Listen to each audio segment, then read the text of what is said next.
Welcome to the Investor Coaching Show, a podcast to help you get an insider's view of the financial world and escape common investment traps. We look at the financial news of the day and help you make sense of it so you can relax about money.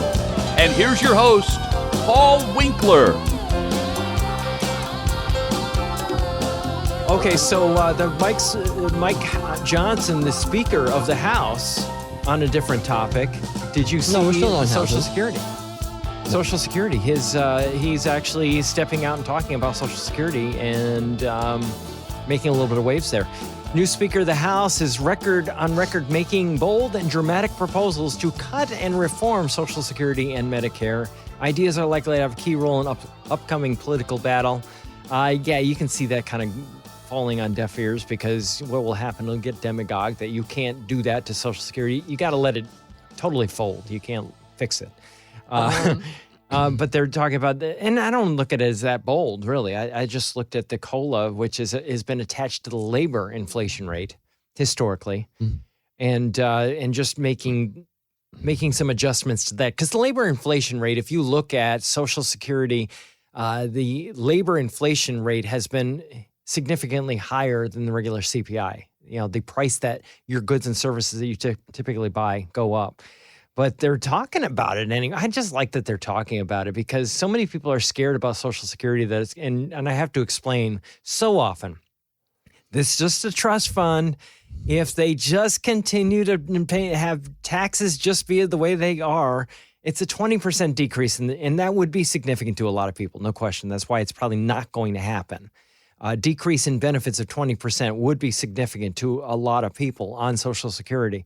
But the reality of it is they're going to have to do something, because Social Security is not under the regular federal budget. Trump actually recommended that they put it under the regular budget, and it did not happen.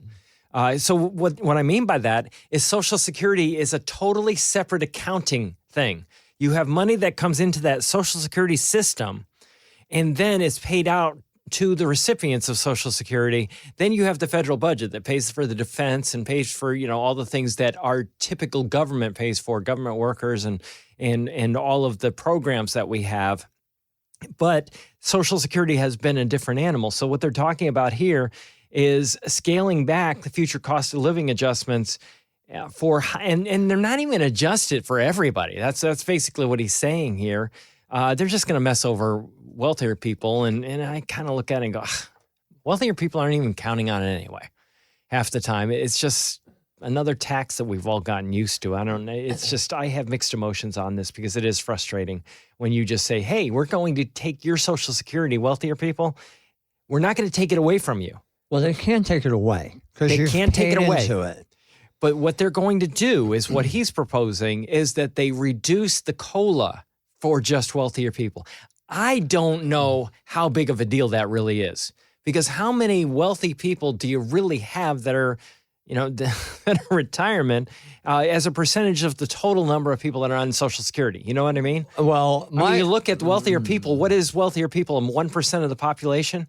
So you're going to reduce the COLA on Social Security for 1% of the population, right, and that's going to make a difference? But you see, that's where it gets sticky. Because how do you determine where is the break line of wealthier people? Because if you look at typically top 1%, top 5% maybe of the population. But you look at the numbers. But you know what? I don't look at the 1%. If you go back and look at what does it take to be in the 1% here in Tennessee? It takes about a $387,000 income. Now, to somebody making 75 or I don't even think it's that high. I don't know that it's that high. It is. Is it? Yeah. Okay. How do you know that's what it is? Because I see the charts all the time. You look at that stuff, don't you? I look at that stuff. Why do you look at that stuff? Because it just intrigues me. Okay. I'm also the type, I watch a lot of Food Network, so I actually look up and see how much money do these celebrity cooks. What are they worth? Like the guy that does. I have an app on my phone that does it, but like the guy that does diners, drive-throughs, and dives. Right. Okay. Guy Fieri. He's worth like $40 million. Now, to me, that's wealthy. Yeah. Yeah. Okay. All right. So, what is the bottom line? Who's wealthy? the person who has more than you do. Well, yeah. Okay? Like I got into a discussion with my stepdaughters. That is so true. About, Solomon had it right. The guy's never satisfied. Right? But like I was having a conversation with my stepdaughters. And they said, well, the rich people need to pay their fair share. So I said, well, define fair share. How do you define fair share? Oh, this is interesting. And what was the percent? They didn't have a percent. Oh, see? That's it. I said, well, okay. So I said, well, explain to me how it's fair that you pay 12% in taxes and I pay 24%. Well, because you make more than me. Yeah, because I made better choices than you. Okay. That went over really big. How to win friends and influence people. How to make friends. And yeah, good luck with that. Right? So I said, well, I said, what would be fair? You pay 20 and I pay 20. Yeah. We both pay 20%. I'm still going to pay more in dollars than you're going to pay. Of course. Well, I can't afford to pay 20%. Okay, so now, again, explain to me how it's fair that I pay 24 and you pay 12. You do realize this is going nowhere. Oh, it went nowhere. I knew Other it. than I don't like you, I want nothing to do with you. You're not invited to Thanksgiving dinner. You are, yeah, exactly, pretty much, right? You are listening to the Investor Coaching Show. Shame on you. If you want more futile advice on how to deal with family, Cool. IRA, follow me for more bad advice. Thanks for tuning in to the Investor Coaching Podcast. Now, you may be one of these people that's been listening and realizing, wow, investing, there's a lot more to it than meets the eye, and financial planning, tax laws constantly changing, and recognizing that maybe you might need some help in this area, but you don't want just anybody to help you out. So we have 10 offices in the Middle Tennessee area, and everything that we do is fee only. We align our interests with your interests. So you can get an initial 15-minute phone call with any one of our offices just by going to paulwinkler.com/call. That's it. Every one of the offices is run by somebody with 20 plus years experience. They're all degreed planners.